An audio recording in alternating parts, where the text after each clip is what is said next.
I'm very grateful to be here today. My name is James Wigginton. I'm an attorney at Orrick, Herrington, and Sutcliffe, which is an international law firm focused on technology transactions. And I am presenting to you today from California. I have had the privilege of working with a good number of decentralized autonomous organizations, or DAOs. And I've had the privilege of doing it for clients with urgent legal needs. I'm grateful for the discussion today from Florence and Sven and Morshid and Karen about DAO legal structures and the potential for international treaties addressing DAOs. I want to express, however, a certain urgency. We have clients right now that have DAOs, that own DAOs, that operate DAOs, that are facing legal uncertainties today that we need to resolve as quickly as possible. And so while I'm giving this presentation, I would ask everybody listening, if you hear something where you think you might have expertise, if this is something that you want to be involved in, I would love to hear from you afterward. Please feel free to message me on LinkedIn so that we can work together on these issues, because these are present issues. These are issues that can't wait a year or two. These are issues that need to be addressed now. All right, so I am going to get into my presentation. Why am I interested in DAOs? What got me into DAOs in the first place? Well, I would say my interest goes back to November 2021, when there was a group called Constitution DAO, which some of you may have heard of. And they had this crazy idea. They wanted to raise money to buy an original copy of the US Constitution. Well, they didn't buy the Constitution, but they succeeded in raising over $47 million in 5 days. And the median contribution was $217. And if you do the math, that means around 216,000 people contributed to this DAO fundraise. And they did it without the assistance of investment banks or marketing firms or even corporate attorneys like myself. And so Constitution DAO, yes, it failed. It failed to purchase, the copy of the Constitution from Sotheby's that they sought, but it changed me, because I'm an attorney who has worked in securities law and in mergers and acquisitions, both in the United States and abroad. And it just shocked me that blockchain was such a powerful tool to crowdfund from such a large group of people in such a short period of time. So the question after Constitution DAO was, what comes next? And interestingly, I found the answer on Twitter. Not long after the Constitution DAO success, I started seeing DAO projects popping up everywhere with a focus on sports. Group after group created Twitter pages and Discord channels with the aim to purchase sports teams in the United States, Europe, and elsewhere. And so what was the correlation here between Constitution DAO and these sports DAOs? I think the projects tapped into some unspoken intuition about the nature and purpose of Web3 itself. At their core, blockchain and cryptocurrency are tools that permit individuals to own assets online, and DAOs are tools that permit groups of people to share ownership online. And worldwide, it seems to me that the brands people most want to own and share ownership of are sports teams. Sports teams have international audiences composed of normal people, especially for top teams like Manchester United or the LA Lakers or the Indian national cricket team. And DAOs offer people a chance to own the teams that they treasure without having to be exceptionally wealthy to do so. So for the next few minutes, I'm going to share a few of the key legal problems that need to be resolved in order for DAOs to share ownership of sports teams internationally. And I think this is going to highlight some key private international law issues that we're going to have to resolve together in order to make this a reality. We're going to do this by focusing on a hypothetical. And the hypothetical is Chelsea Football Club. As many of you know, back in May, Russian billionaire Roman Abramovich sold his interest in Chelsea FC to a consortium led by Todd Boehly. And they sold the club for £2.39 billion. But what if, hypothetically, instead of selling to another billionaire, Abramovich had sold his stake to a DAO? The global fan base of Chelsea FC is 135 million people. 239 billion pounds divided by 139 million people equals approximately 18 pounds per person. So if just 18% of Chelsea's global fan base paid 100 pounds per person to join a Chelsea FC DAO, the DAO could have purchased the club from Abramovich outright. And I'd like to talk through a few of the key international law problems that a DAO would face to be able to purchase Chelsea FC. And these three problems are choice of law, securities law, and international tax matters. Why these three issues in particular? Because it's impossible to create an international DAO that owns a sports club without running into them. The Chelsea FC DAO would have to have legal personality to enter into contracts with vendors and owners in sports leagues, and also to protect DAO members from liability. And I think my colleagues who have spoken previously have done a really good job discussing the issues of legal personality. But a couple of issues that we haven't discussed yet so far on this panel are securities laws. The DAO is going to have to raise a tremendous amount of money from fans in many countries, and that raises security law issues. And then lastly, the DAO would need to be equipped to share the benefits of ownership, including the right to receive distributions of net income with fans in many countries, and this raises tax issues. So we're going to examine these three issues very briefly. We'll start with the choice of law. So as my colleagues discussed, I think very well previously, DAOs are creatures of the internet, but in order to enter into contracts, they need to have some sort of legal personality. And they need to have legal personality not only to enter into contracts, but also to limit member liability. And at this time, we don't have an international DAO convention. So we're left with state law. And the state laws, and there are a number of variables that go into choosing which entity structure is going to be best for a DAO. There are a good number of DAOs that choose their entity structure in order to minimize their regulatory burden, including tax and disclosure requirements. And so you see a good number of DAOs that are forming with trusts or foundations in jurisdictions like the Cayman Islands and the British Virgin Islands, Panama, and that's fine for them, but I don't think that would work for a Chelsea Football Club DAO. And the reason it wouldn't is because jurisdiction shopping, in order to avoid scrutiny, would be self-defeating. A DAO that is going to buy a high-profile asset like a football club is going to need to build trust with regulators in the countries where the assets are located and where members are located.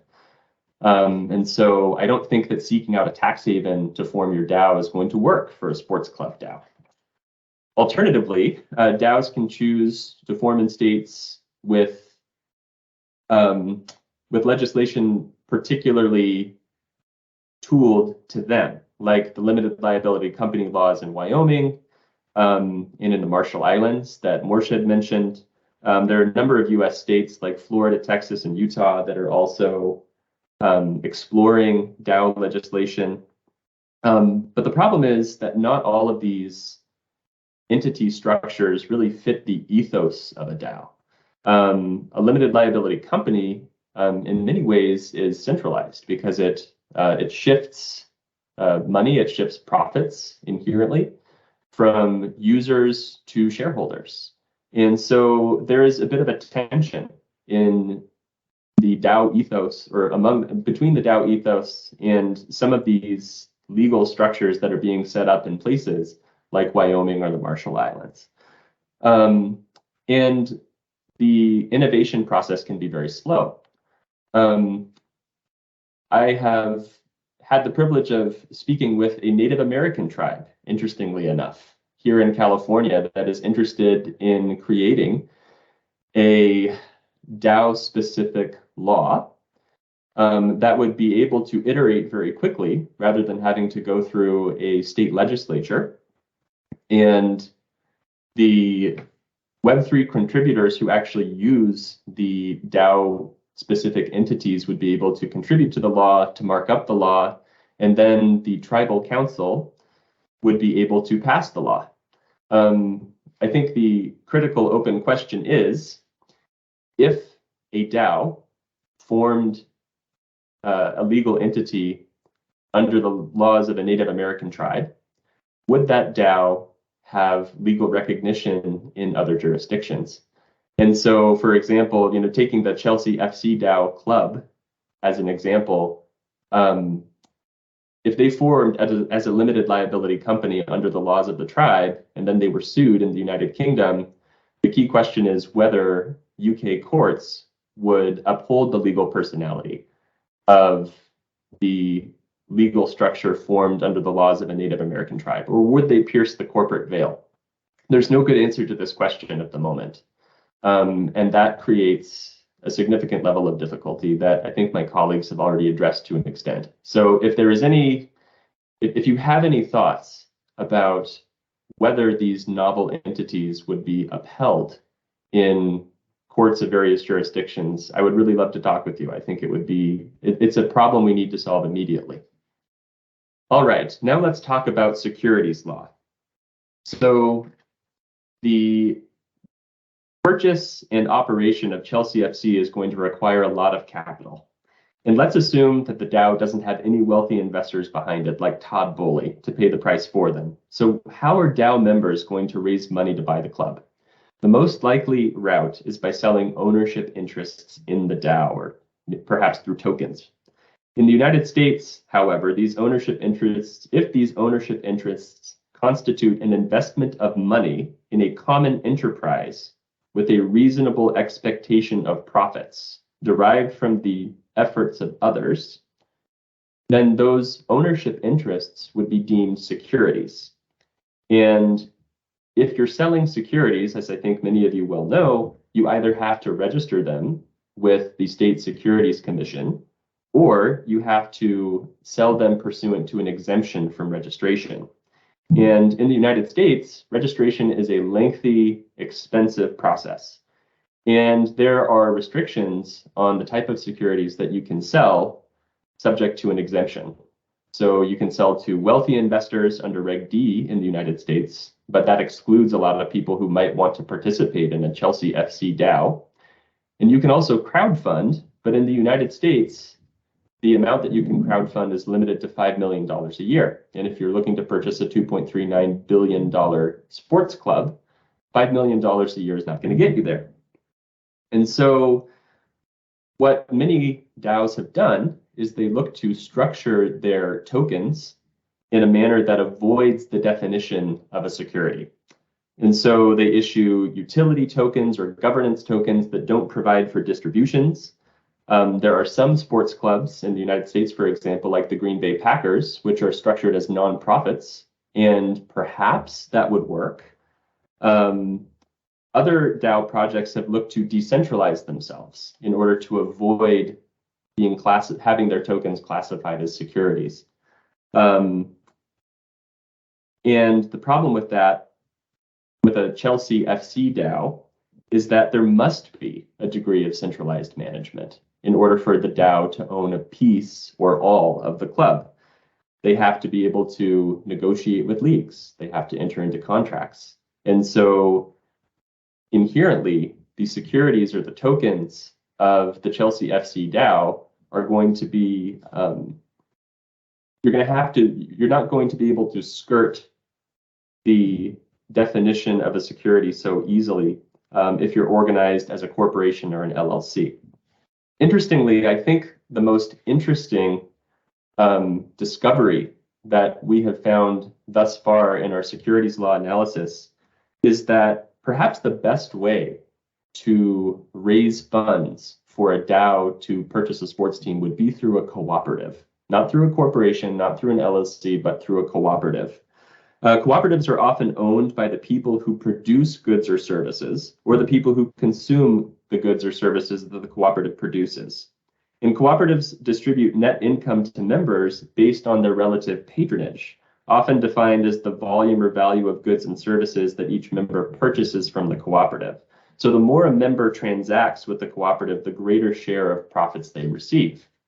Now, interestingly, in the United States, the Securities and Exchange Commission has issued dozens of no action letters, and courts have also issued several opinions holding that cooperative memberships are not securities under federal law.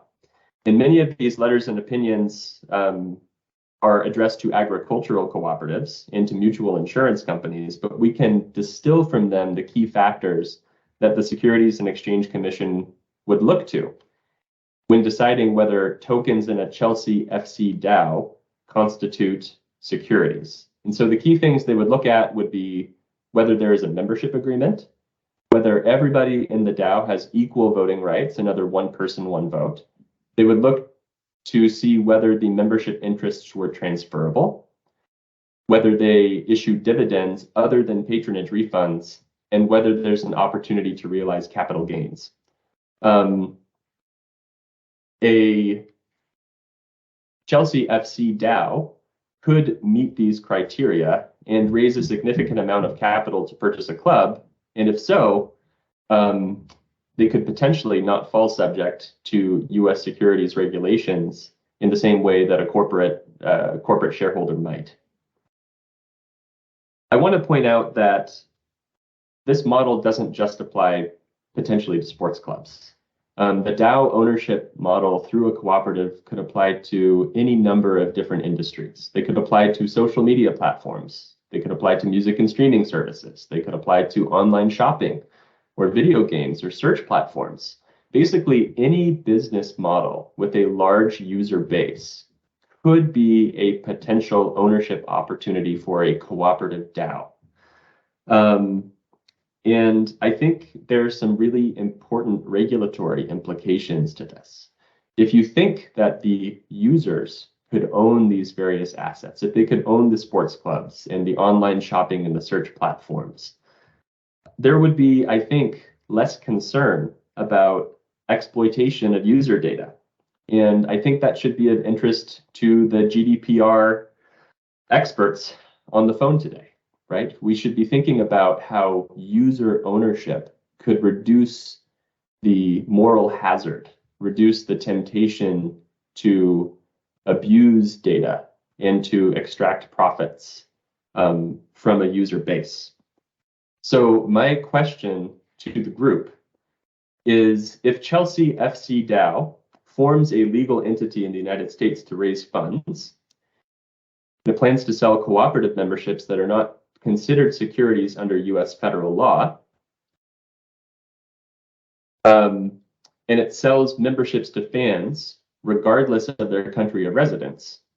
If those membership interests are not considered securities in the United States, might they be considered securities in the laws of other states? And I think this is a really important question that we need to resolve.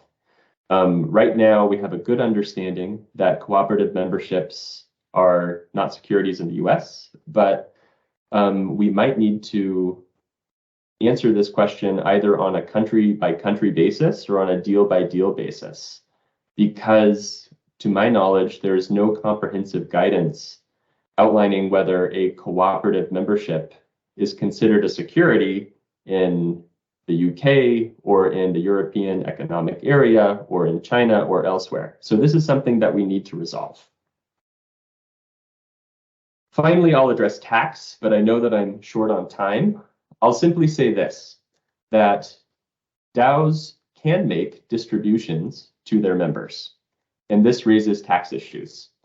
If a DAO is structured as a cooperative, then if the goods or services that the DAO produces are for personal consumption, at least in the United States, those goods and services or patronage refunds from those goods and services would not be subject to US income tax. And the question that I would have is, would any distributions from a DAO cooperative constitute taxable income in other countries? This is something that we need to figure out. Income from non-member activities in a cooperative DAO would likely be taxable in the United States, but income from member activities, again, would not be taxable in the United States. So the key question we need to figure out is, if patronage refunds are not taxable in the United States, would they be accorded similar treatment in countries where DAO members reside? And again, I am not aware of any comprehensive guidance on this matter. And so any suggestions that you might have would be very helpful. Again, I want to thank you for participating in this panel, for listening to this panel. And I think that DAOs have the potential to democratize shared ownership of assets across borders. And again, these are live issues. These are ripe issues that we need to resolve now. Because although it seems like perhaps the Chelsea FC DAO situation might just be a hypothetical, I have clients right now who are looking to purchase sports teams through DAOs in the United States and in Europe. And so if we can figure out these questions together, I think we can do a lot of good. And I don't think we have any time for questions, but please feel free to reach out to me at my email or on LinkedIn. So thank you very much.